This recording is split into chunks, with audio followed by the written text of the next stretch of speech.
Buenos días. Con su permiso, señor presidente, señoras y señores invitados, colegas.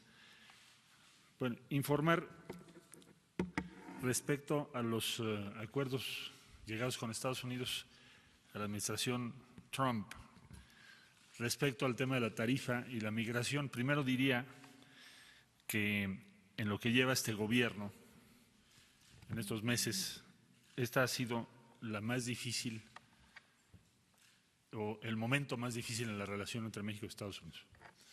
Y la negociación fue muy difícil, muchas horas, muy tensa, y en esencia lo que ocurrió es que la relación comercial y económica se subordinó a la diferencia sobre el tema migratorio.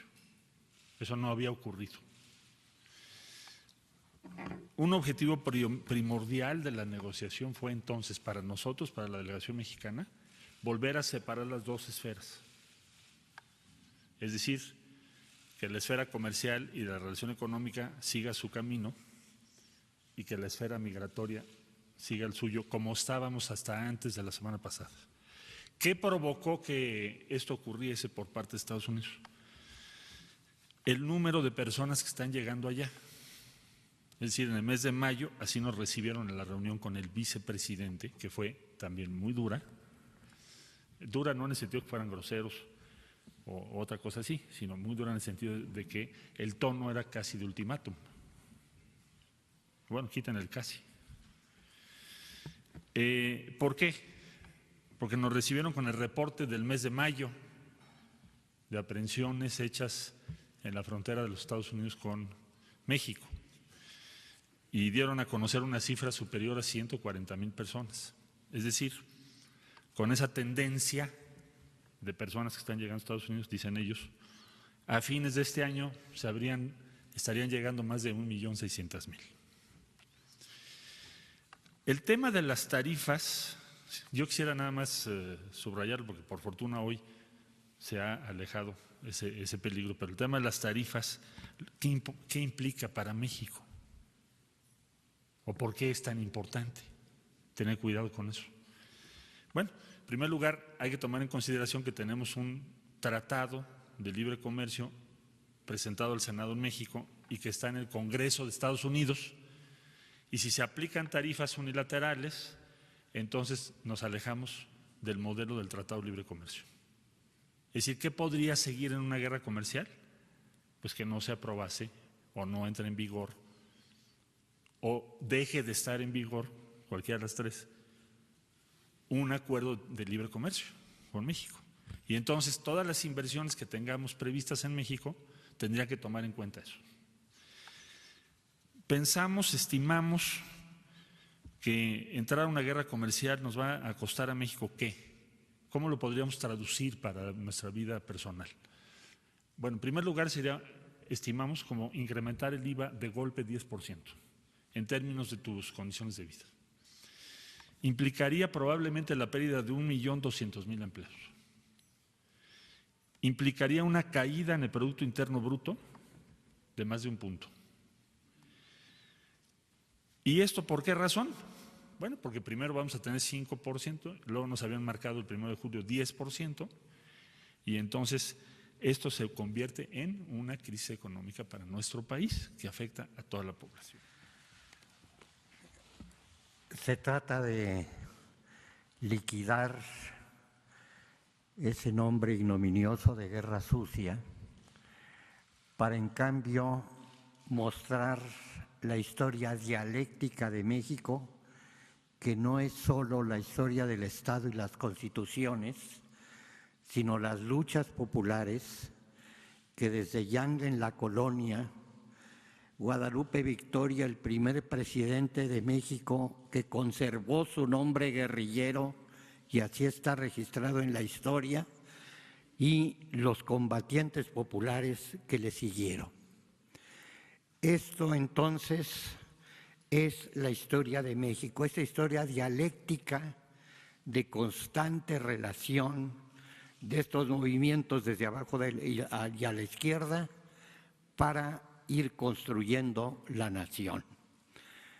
El memorial que hoy se inaugura, no me gusta memorial porque es muy gringo, el sitio de la memoria es entonces el primero de una serie que habrá que descubrir los espacios públicos en donde estuvimos secuestrados, torturados, inhabilitados para saber dónde estábamos y hasta la sobrevivencia de algunos, como los que estamos presentes, y la liquidación y desaparición de centenares que ni siquiera supieron dónde estaba.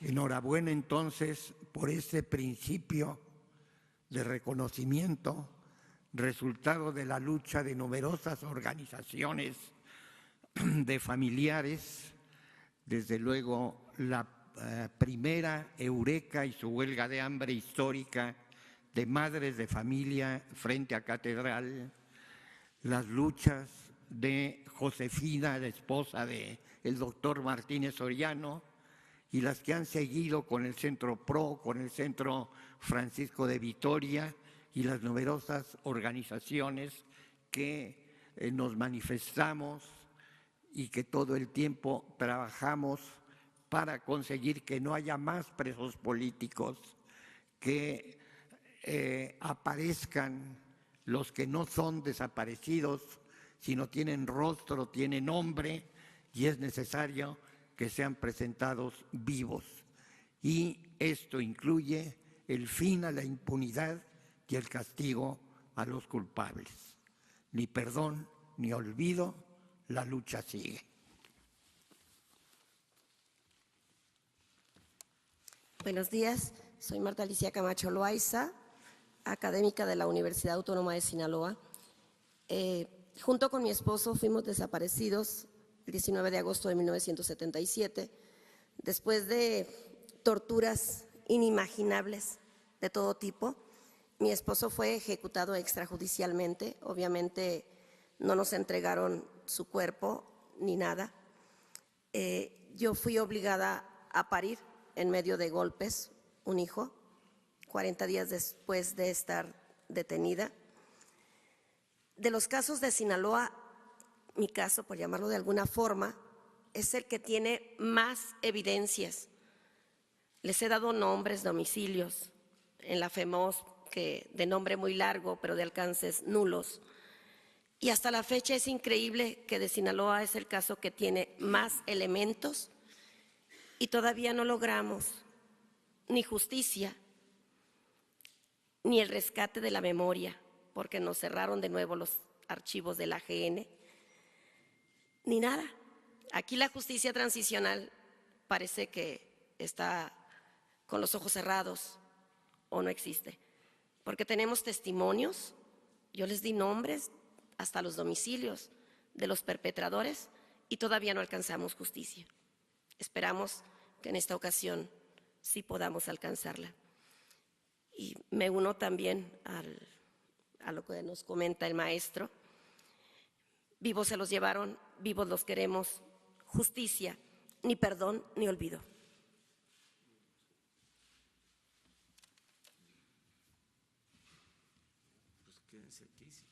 Entonces, ¿a qué se llegó en esta negociación?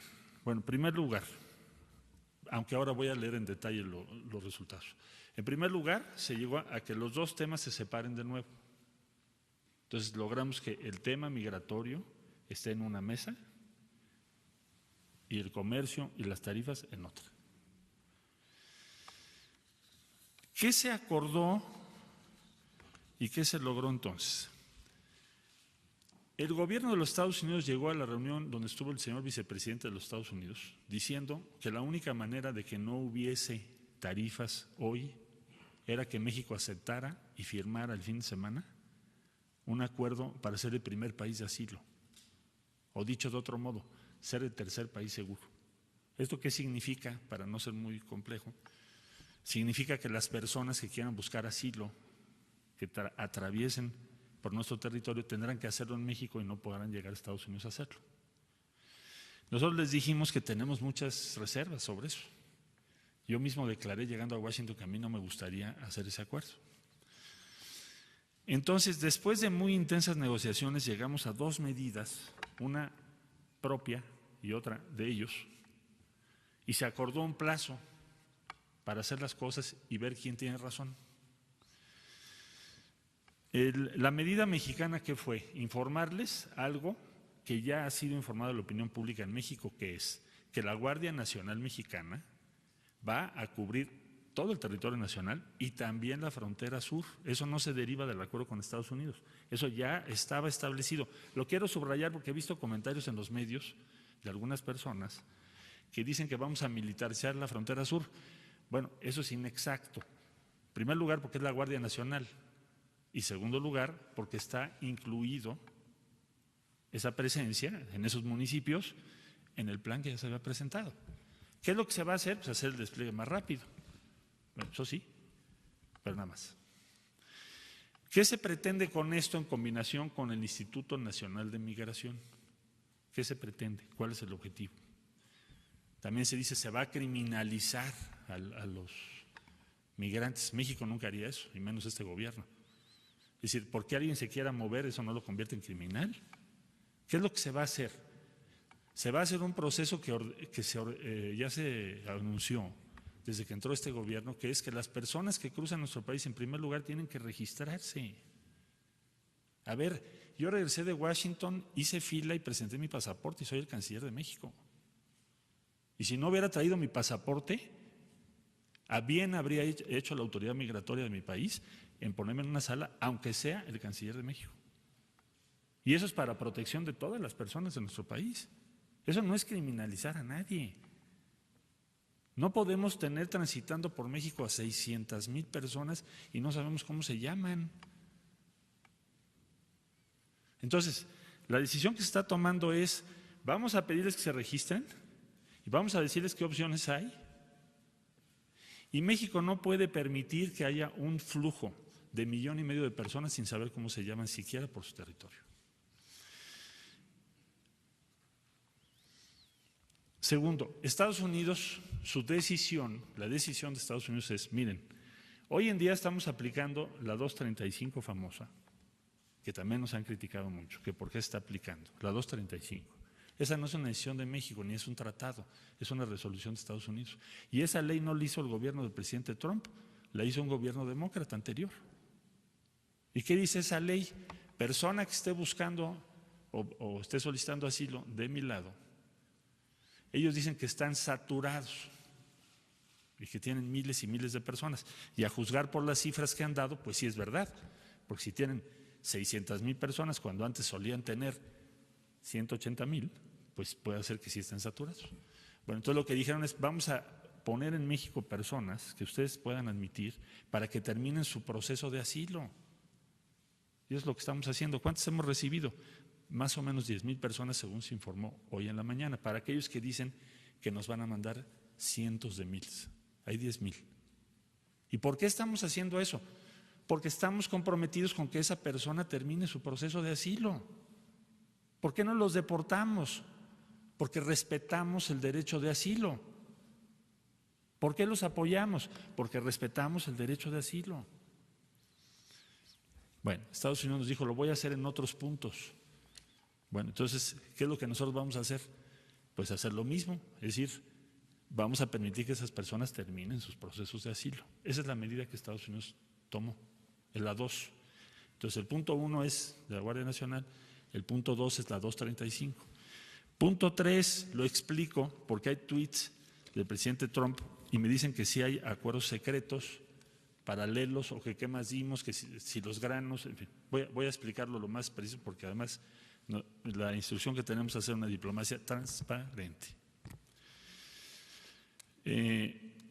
Ambas partes, dice, están de acuerdo en que en el caso de que las medidas adoptadas, ¿cuáles? Las dos anteriores que acabo de explicar, no tengan los resultados esperados, ¿cuáles?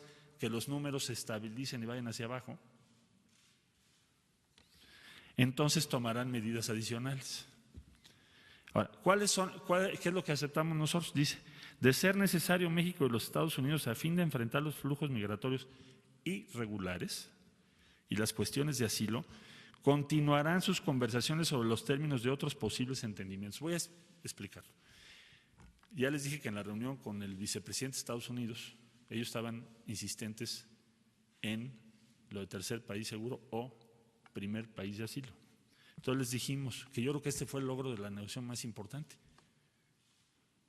Pues tengamos un plazo para ver si México y lo que está proponiendo tiene razón, y si no, nos sentamos entonces a ver las medidas adicionales que ustedes proponen y otras que pensamos nosotros. Por ejemplo, nosotros que pensamos que un sistema de distribución de responsabilidad sobre asilo tendría que ser regional, tendría que participar la ACNUR. ¿Por qué? Porque es evidente que en Centroamérica tenemos una crisis mayúscula. ¿Cómo se explica que haya este número tan inmenso de personas que están buscando? Esto ya es un éxodo. ¿Qué sucede en Centroamérica para explicar esto? ¿Cómo podemos organizar una respuesta razonable? Entonces, ¿qué es lo que nos comprometimos? A que si no tienen éxito las medidas que estamos proponiendo, tengamos que sentarnos a discutir con Estados Unidos y con otros países como cuáles: Guatemala, Panamá, Brasil. ¿Por qué? Porque a Brasil llegan los extracontinentales, Panamá porque ahí llegan cubanos y haitianos, Guatemala porque ahí pasan los hondureños y salvadoreños. Es un sistema regional. Entonces, ¿eso qué quiere decir? Bueno, nosotros confiamos en que las medidas que hemos propuesto tengan éxito, pero si no lo tienen, sí vamos a tener que participar en una discusión de ese tipo. No lo estoy ocultando. ¿Qué implicaría eso y por qué dice hoy el presidente Trump en un tuit que habría que presentarse al Congreso en México esos cambios? ¿Por qué dice eso? Porque se le dijo, yo se lo dije incluso, no a él, pero sí al vicepresidente, a los demás. México, si acaso estas medidas no funcionan y tuviéramos que participar en un modelo regional como el que acabo de explicar, tendríamos que presentárselo al Congreso. Es decir, yo tendría que ir al Senado de la República y decir al Senado de la República: oigan, las medidas que tomamos no funcionaron y lo que nos están proponiendo los americanos es esto, y esta es la discusión. ¿Y qué podemos hacer y qué no podemos hacer? O sea, no es una decisión del Ejecutivo, tendría yo que verlo con el Senado de la República. Entonces, a eso se refiere. Esta declaración conjunta está firmada y sellada por nosotros. Esta es la que leí yo el día viernes.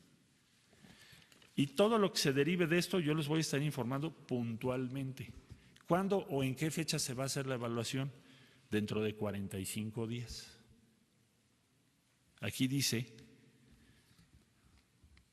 concluidas y anunciadas en un periodo de 90. Entonces, a los 45 días tenemos que sentar las partes y decir, bueno, ¿tuvo éxito o no tuvo éxito?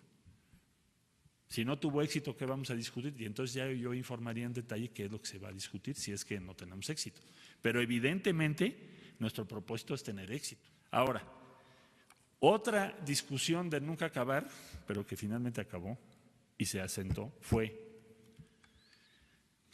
el compromiso del 18 de diciembre que firmamos con el Departamento de Estado, porque esa es la posición esencial de México, que se mandó en una carta al presidente Trump, que es ¿cuál?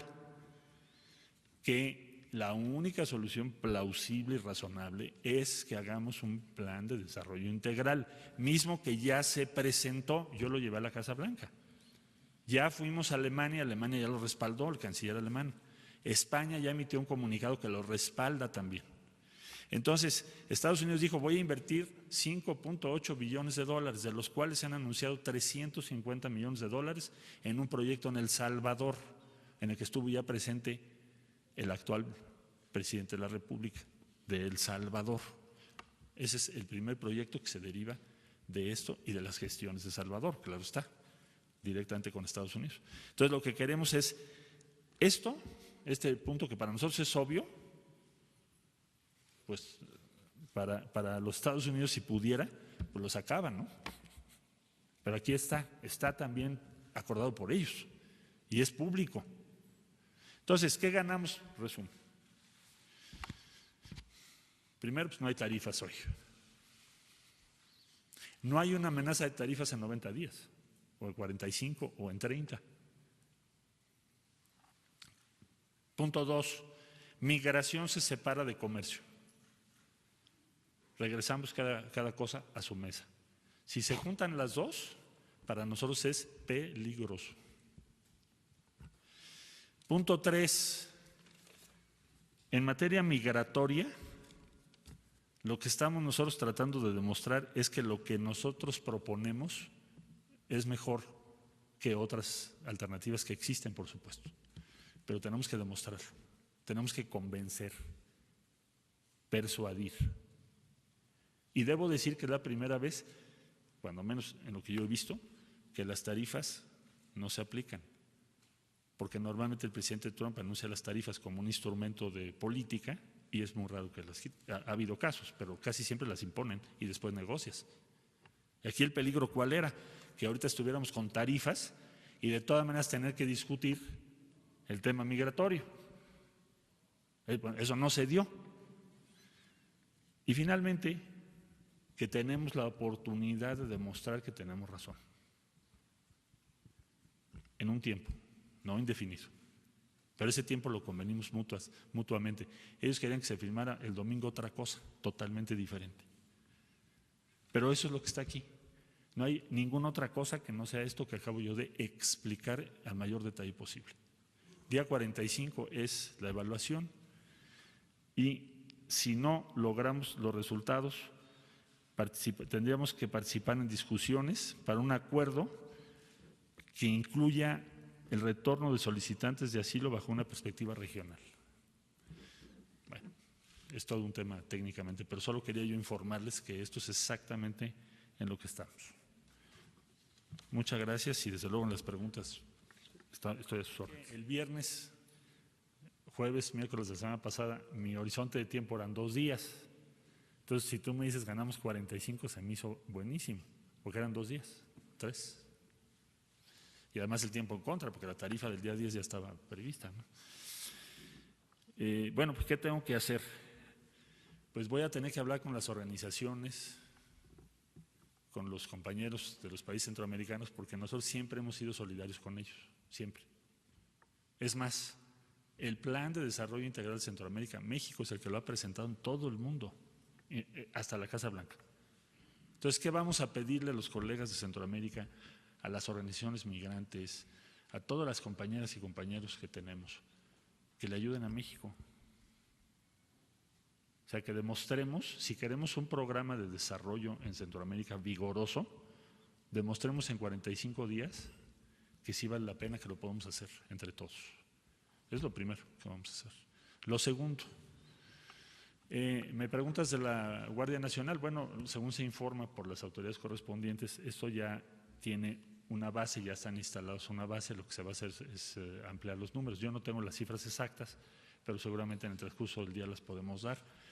Y el despliegue más importante tendrá que ser de migración, que son los que tienen la facultad principal. La función de la Guardia Nacional pues, será de apoyo, complementar a los agentes de migración, pero también tendrá que haber otra serie de actividades que ya iremos anunciando, que vamos a ver con el señor presidente en el transcurso del día de hoy, que tienen que ver con atención de salud, educación y otros temas. ¿En 45 días se busca disminuir o se el busca flujo mostrar migratorio? que funciona, tiene que disminuir, porque si vuelve a aumentar, a ver, el mes de abril fueron 110,000, si no mal recuerdo, y el mes de mayo fueron 140,000 o algo así. Entonces el número ha ido creciendo muchísimo, con lo cual se vuelve un tema mayor en Estados Unidos. Y nada más preguntarle por el tema de los productos agrícolas también. Mira, yo creo que él se refiere, porque no existe fuera de esto que acabo de explicar, quiero ser muy claro, fuera de esto que yo acabo de explicar, no hay ningún acuerdo de ninguna especie que no se haya dado a conocer. Todo esto que estoy diciendo se dio a conocer desde el viernes, solo que lo estoy detallando, ¿no? Pero eso es lo que acordamos, es decir, es un acuerdo migratorio. Lo comercial no está en este documento. Ahora, ¿a qué se refiere? Yo creo. ¿Qué está pensando él? Nosotros dijimos en la mesa, a ver, el impacto de la tarifa es de 5%. Esto lo presentamos oficialmente. La caída del Producto Interno Bruto sería de 1.12 puntos este año. Las exportaciones caerían entre 7.7 y 22.1%, pero igualmente las importaciones. La más importante importación mexicana, o una de las más importantes, son granos de Estados Unidos. Y en México se perderían 1.2 millones de empleos. Entonces, en el momento que no se aplican las tarifas, es al 5. Si te vas al 10, bueno, pues entonces tienes un impacto todavía mucho mayor. Pero bueno, eso es lo que presentamos. Entonces, al momento de no aplicarse las tarifas, me supongo yo que él está calculando que entonces va a ser un impulso un poco mayor al crecimiento económico y que eso también va a aumentar nuestras importaciones, entre otras de granos. Eso es lo que yo pienso que está él diciendo. Pero no tenemos un acuerdo específico sobre productos de esa naturaleza. Soy breve contigo. Bueno, el mayor riesgo para México, como ya expliqué yo, fue y es el tema de las tarifas y que se cancele, se suspenda o se deje para otra ocasión el acuerdo comercial con México. Entonces, lo que se logró es que la tarifa no se aplique. Eso ya de entrada es para nosotros muy importante. Ahora, lo segundo, el punto del desarrollo en Centroamérica, fíjense bien lo que estamos diciendo. México no pidió para sí. No hay ningún punto que diga que a México le den dinero, que a México no sé qué, que hay otros temas que podríamos plantear, pero no planteamos eso. Planteamos, y lo aceptó el gobierno de Estados Unidos, ¿qué dice? Lo siguiente: Estados Unidos reitera su beneplácito al Plan de Desarrollo Integral lanzado por el Gobierno de México en conjunto con los gobiernos de El Salvador, Guatemala y Honduras para promover los objetivos del desarrollo. México y los Estados Unidos liderarán el trabajo con socios nacionales e internacionales para construir una Centroamérica próspera y segura y así abordar las causas subyacentes de la migración con el objetivo de que los ciudadanos puedan construir mejores vidas para ellos y sus familias en casa. Esto para nosotros fue lo más importante en este acuerdo después de las tarifas. Pero es hablar por Centroamérica, no por México.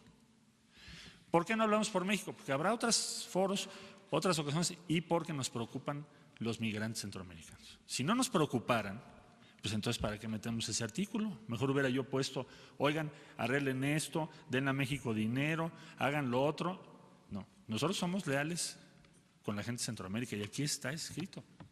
Ahora, no es cualquier cosa, ¿eh? Es el único compromiso que ha firmado la administración Trump de desarrollo con una región del mundo, ya no digo de América Latina. Y esto nos costó muchísimo. Al de La Voz, a la embajadora Marta Bárcena, que tuvo una participación muy destacada, a Víctor Villalobos y a Graciela Márquez y a todos los que participamos. Entonces, ¿qué ganó México? Pues aquí está. Su visión sobre la solución del problema está admitida, respaldada y reiterada por Estados Unidos, pero no solo eso. Asumen aquí que van a liderar y junto con nosotros, que esto se lleve a cabo. Entonces, nos parece un avance significativo, eso es lo que se logró, además de que no nos apliquen una tarifa. ¿Sí? Bueno, ellos dicen que cero, digo, que cero, que no pasen por México, pero evidentemente yo creo que esa es una posición imposible, muy difícil. Entonces, a ver, en la primera reunión que tuvimos, nosotros planteamos que se podría reducir el flujo de manera más o menos apreciable, importante, en 5 meses. ¿Por qué 5 meses? Porque el presidente Trump en su tuit de la tarifa nos había manejado 5 meses, ¿te acuerdas? 5, 10, 15, 20, 25. Desde luego que una tarifa de 25 es un colapso de la economía mexicana, sin duda. Pero el plazo, digamos, así lo entendimos, de 5 meses estaba ahí establecido. Entonces, primero fue desechada la postura o la posición mexicana o no se tomó como suficiente en esa reunión, por eso tuvimos una reunión el día siguiente. Ellos estaban insistentes en que México ya firmara un acuerdo de tercer país seguro. ¿Esto qué significa? Que las personas que van hacia Estados Unidos se queden en México y hagan su trámite de asilo en México, no en Estados Unidos. Nosotros les dijimos que no nos parecía aceptable ese tema. Ahí empezó la discusión. Eso fue el día que tuvimos la reunión, que fue el miércoles. Todo el jueves fueron los razonamientos de nosotros sobre estos 4 temas, los 4 que les llamó felizmente nuestra embajadora, los 4 pilares de esta posible negociación. Entonces, eso fue todo el jueves. Hasta el viernes dijimos, bueno, a ver, aquí hay una cosa. Si lo que nosotros decimos funciona, entonces ayúdanos en Centroamérica a que haya mejores condiciones de desarrollo. Y ya lo que importa no es el medio para lograrlo, sino el fin, que es que el flujo migratorio tenga números razonables. Ellos dijeron, bueno, si no funciona tu medida, entonces tú vas a tener que discutir la que yo propongo. Que se nos hizo un trato razonable. Es decir, si nosotros tenemos razón, pues ya salimos adelante. Si no tenemos razón, tenemos que volver a hacer una ronda de conversaciones y negociaciones para buscar otras medidas. Especialmente, ¿cuál van ellos a proponer? Pues esa, el primer país de asilo. ¿Qué es lo que nosotros decimos? Tiene que estar ACNUR, tiene que ser regional. Eso fue lo que dijimos en la mesa.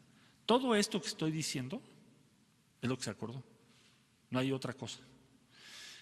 Yo les dije claramente ahí, por eso lo menciona hoy el presidente Trump, que si tuviéramos que llegar al escenario de que las medidas que nosotros tomamos no funcionan, cualquier cosa que acordamos, yo tengo que ir al Senado de la República. México no puede hacer acuerdos que no sean del conocimiento del Senado de la República. Y por eso lo dice hoy. Porque se lo subrayé, se lo dejé muy claro al equipo negociador del presidente. Entonces, en 45 días, México no tiene un compromiso ya firmado de reducción de migración específico. Es decir, está abierto todavía en 45 días o sea, a no negociación. tengo una cifra, porque si hubiese una cifra la habría yo puesto aquí, es lo que estás tú preguntando. Si hubiera una cifra que yo tengo que lograr, aquí estaría. Pero no hay una cifra. Es de que tenga, como lo pusimos es, no tengan los resultados esperados. Pero no se dificulta cuando se inicia en una negociación donde usted dice ya, ellos querían 0 migración. En 45 días se puede esperar que también sea una meta así de ambiciosa. Te entiendo. Yo diría que si sigue subiendo el número y el flujo de personas que no sabemos cómo se llaman por México, nuestro argumento no va a tener. ¿Qué significaría? Pues que no tuvimos éxito.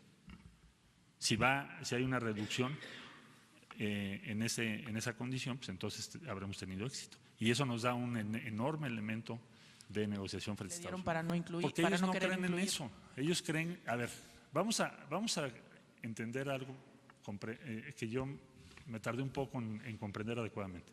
Es decir, el gobierno de Estados Unidos hoy piensa que no debe haber ningún migrante que llegue. Esa es su tesis política y es su posición. Desde luego que nosotros tenemos una idea muy diferente, pero ese es el gobierno de ellos, es el que está en el poder. Nosotros, que nos firmen, suscriban, respalden que hay que hacer una inversión en Centroamérica para darles opciones a las personas que están migrando por pobreza, pues es una cosa totalmente distante a la forma en que ellos piensan. Por eso lo considero un avance importante en la negociación, y no porque simplemente yo haya estado ahí, sino porque a mí me dijo el presidente, si tú haces un acuerdo donde esto no esté, yo no lo acepto. Y tampoco acepto que el sábado o el domingo se firme nada del tercer país seguro. Y si tú llegas a un acuerdo de plazo es tu responsabilidad y la asumo. Ahora, lo que hay que hacer es tener resultados y persuadir. Ahora, yo sé que es bien difícil, pero por lo pronto lo logramos. El viernes, a estas horas diríamos, híjole, nos van a aplicar las tarifas el lunes. Pero finalmente lo logramos. Esos 45 días son oro molido para México. Si les parece 2 más, porque si no ya no me va a invitar el presidente.